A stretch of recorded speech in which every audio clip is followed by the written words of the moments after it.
जब से मोहम्मद यूनुस ने बात करी है कि भारत के पूर्व उत्तर में जो राज्य हैं जिनको सेवन सिस्टर्स कहते हैं ये लैंडलॉक्ड हैं, इनका समुद्री रास्ता कोई है नहीं और बांग्लादेश है वो गार्डियन है सीज का, तब से मानिए कि भूचाल आ गया है। वहां पे असम के मुख्यमंत्री हेमंत बिस्व शर्मा जी का यह कहना है कि देखिए ये जो पूरी हेकड़ी है ना बांग्लादेश की, ये सब इसलिए हो रही है, ये मोहम्मद यूनुस इसलिए बकवास कर रहा है क्योंकि उसको लगता है कि भारत चिकन नेक में स्ट्रेटेजिकली कॉम्प्रोमाइज्ड है।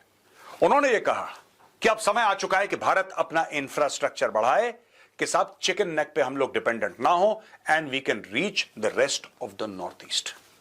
आइसोलेट करने की बात कर रहा है मोहम्मद यूनुस। इस स्टेटमेंट के साथ ही यूनुस ने यह साबित कर दिया कि उनकी खुद की जिंदगी के तो 4 ही दिन बचे, मगर वो जाने से पहले बांग्लादेश को कांग्लादेश करके जाने वाले। एक तरह से बुढ़ऊ बिजनेस की बात के बहाने भारत को यह धमकी दे रहे थे कि बांग्लादेश के पास लगने वाला समुद्र हम चीन के हवाले कर दूंगा। कहना नहीं चाहिए, लेकिन बांग्लादेश से लेकर पाकिस्तान और मालदीव जैसे कट्टर इस्लामिक देश अगर आज बर्बादी की कगार पर खड़े हैं तो इसके पीछे वजह है इनकी भारत से अंधी नफरत। चचा यूनुस भारत को धमकी दे रहे हैं कि मैं अपने समुद्र के पास चीन को बुला लूंगा।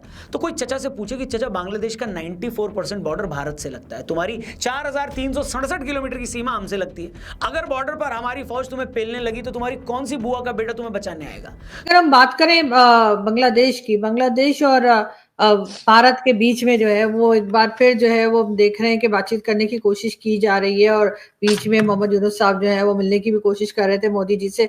क्या लग रहा है आपको, कुछ टर्म्स बेहतर होने जा रहे हैं या आपको लगता है नहीं ऐसा कुछ नहीं है? देखिए, आपने 2 चीजों का यहाँ पे जिक्र किया है। मुझे लगता है कि एक तो मोहम्मद यूनुस साहब जो हैं उनको 2-3 बातें समझने की यहाँ पे जरूरत है। इंडिया बहुत ही अच्छे तरीके से इंडिया अपने सारे नेबर्स को रिस्पेक्ट देता है। वो हमने आपके केस पाकिस्तान के केस में भी किया है और इशू सभी जानते हैं कि पाकिस्तान से जो टेरर हमारे यहाँ पहुंचता है, टेररिस्ट यहाँ पहुंचते हैं, वो आतंकी असला पहुंचता है, वो मेन इशू है। भारत, आप देखें ना, प्रधानमंत्री नेपाल, भूटान, श्रीलंका, हर देश को बहुत तरजीह देते हैं। मोहम्मद यूनुस साहब को ये समझना है कि भारत और बांग्लादेश के संबंध इररिस्पेक्टिव ऑफ पर्सनालिटीज है किसी भी देश के बीच, for that matter any country. Policies हमेशा रहती हैं, नेता जो हैं वो आते हैं और जाते हैं। अब ऐसा तो नहीं था कि जब शेख हसीना थी तो उन्होंने कांग्रेस के साथ भी काम किया है, उन्हें बीजेपी के साथ भी काम किया है, खालिदा जिया ने भी सबके साथ काम किया है। तो मोहम्मद यूनुस साहब को ये समझना है कि सरकार से डील कर रहे हैं, वो शख्सियत से डील नहीं कर रहे हैं। ये ठीक है कि वो शख्सियत आती है when it comes to specific aspects of it, specific topics, specific issues, लेकिन पॉलिसी कंसिस्टेंट होती है। Policies are there to stay, they are not changed with the regime change, वो रहती हैं। तो यूनुस साहब को ये समझना है कि भारत एक तो इनको ये समझना है कि किसी को भी पॉलिटिकल चश्मे से देखना, कंट्रीज की रिलेशनशिप पॉलिटिकल चश्मे से डिसाइड नहीं हो सकती, बिल्कुल नहीं हो सकती। दूसरी बात, उनको ये समझना होगा कि इंडिया एक की प्लेयर है साउथ एशिया में। India is a big player. True. आप ये सोचें कि मैं इससे दोस्ती कर लूं, उससे दोस्ती कर लूं, मैं फलां को नीचा दिखा दूंगा, तो let me be very honest about it and I am being absolutely factual over here, absolutely factual. Yunus साहब को तो ये समझना चाहिए कि भारत कितना बड़ा प्लेयर है कि उसने 71 में, जैसे दाई होती है ना, दाई मिडवाइफ जिसको बोलते हैं, तो बांग्लादेश की तो जन्म किसने करवाया? बांग्लादेश का जन्म ही भारत ने करवाया भाई। आप सोचे तो आप क्या करना चाह रहे हैं, क्या बोल रहे हैं आप, और क्यों बोल रहे हैं? क्यों बोल रहे हैं कि पॉलिसी तो रहेगी, लोग ही तो आएंगे जाएंगे, पॉलिसी तो रहेगी, ज्योग्राफिकल बाउंड्रीज तो रहेंगी। और आप इतिहास को भी थोड़ा देखें समझे ना, आप इतिहास को ना छोड़ दें। आप बयान दे रहे हैं, जो उन्होंने स्टेटमेंट दिया, मैंने जैसे पहले कहा, मैं बार बार इस बात को एम्फेसाइज करती हूँ, मैं जिंगोइज्म नहीं करती, मैं फैक्ट्स पे बात करती हूँ। यूनुस साहब को कोई ये बताए कि इंडिया ने कराची पोर्ट में क्या किया था 71 में। हाँ, आपको तो पता होगा, आपने तो पढ़ी है हिस्ट्री। बिल्कुल, लेकिन कब तक आदित्य हम 71 में ही फंसे रहेंगे? मतलब वो चीज तो ठीक है, हुई है, मैं मानती हूँ, लेकिन अब तो तीनों कंट्रीज जो है, चाहे भारत हो, पाकिस्तान या बांग्लादेश, इन्हें आपस में थोड़ा सा तो एक दूसरे को टॉलरेट करना चाहिए ना। नहीं, मैं 71 में नहीं हूँ, मैं 71 में नहीं हूँ। मैं उनको, मेरा पॉइंट ये है, माई पॉइंट इज इंडिया ने 71 में ये कर दिया था, तो आज तो we are talking about it for after more than 5 decades. Indian navy जो है उसकी कैपेबिलिटीज जो है दे आर नॉट हायर।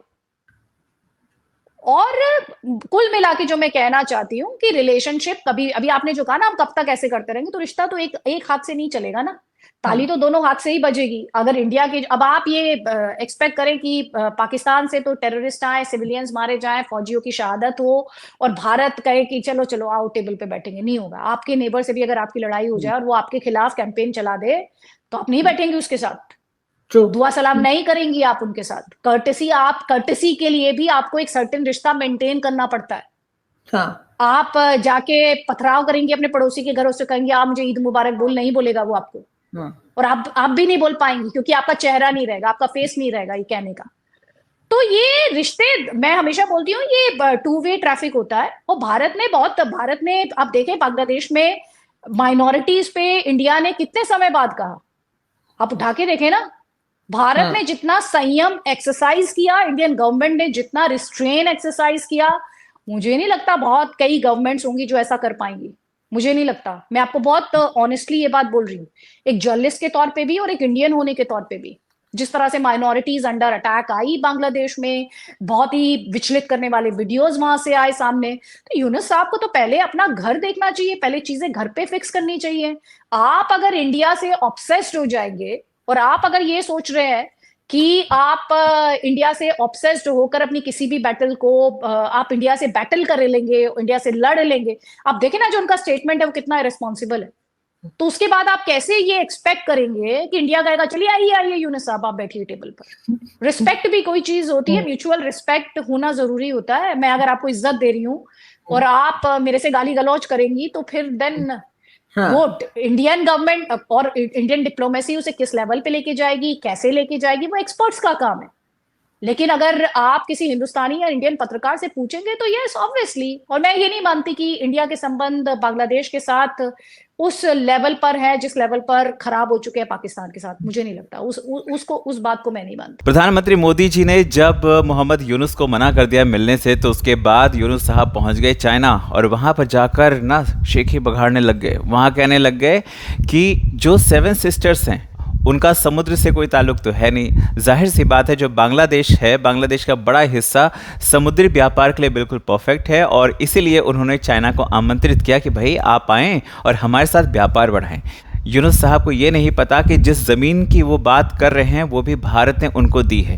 अगर भारत जब चाहे तो उसमें कहीं ना कहीं थोड़ा बहुत इंटरफेयर करके ना उनको उनकी औकात बता सकता है। जिस फौज ने बांग्लादेश को पैदा किया है ना, जिस फौज ने बांग्लादेश को आज़ाद कराने में मदद की है ना कहीं अगर भारत चाहे ना तो वही फौज बांग्लादेश को दबा भी सकती है। शायद यूनुस साहब ये हैं वो भूल रहे हैं। उनको इस तरह की बातें नहीं करनी चाहिए भाई। आपको बिठाया है एक कार्यवाहक प्रधानमंत्री के तौर पर, आप आएँ और अपने देश से जुड़े हुए मुद्दों को रखें, उसको देख रेख करें, ना कि इस तरह की पॉलिटिकल बयानबाजी करें। ठीक है, अगर भारत चाहे तो अपने कूटनीतिक तरीके से बांग्लादेश को ख़त्म कर सकता है। ये बांग्लादेश को नहीं भूलना चाहिए। ठीक है, ये भी नहीं भूलना चाहिए कि सबसे ज़्यादा व्यापार भारत और चीन के बीच में भी होता है, और चीन को झटका कई बार भारत ने दिया भी है। हालांकि वैसे भी इनके इस बयान से भारत और चीन के व्यापार को कोई खास फर्क नहीं पड़ने वाला है। ठीक है, और भारत मजबूती से इस दिशा में काम भी कर रहा है, और लगातार जैसे सिलीगुड़ी कॉरिडोर के तहत इस तरह का व्यापार अभी किया जा रहा है। आने वाले वर्षों में और भी तरीके खोजे जाएंगे जिससे हमारी जो पहुंच है वो पूर्वोत्तर राज्यों में अच्छे से हो सके। आपका क्या कहना है कमेंट करके बताएं। चैनल पर अगर नए हैं तो चैनल को सब्सक्राइब करें, इस वीडियो को लाइक करें और शेयर करें।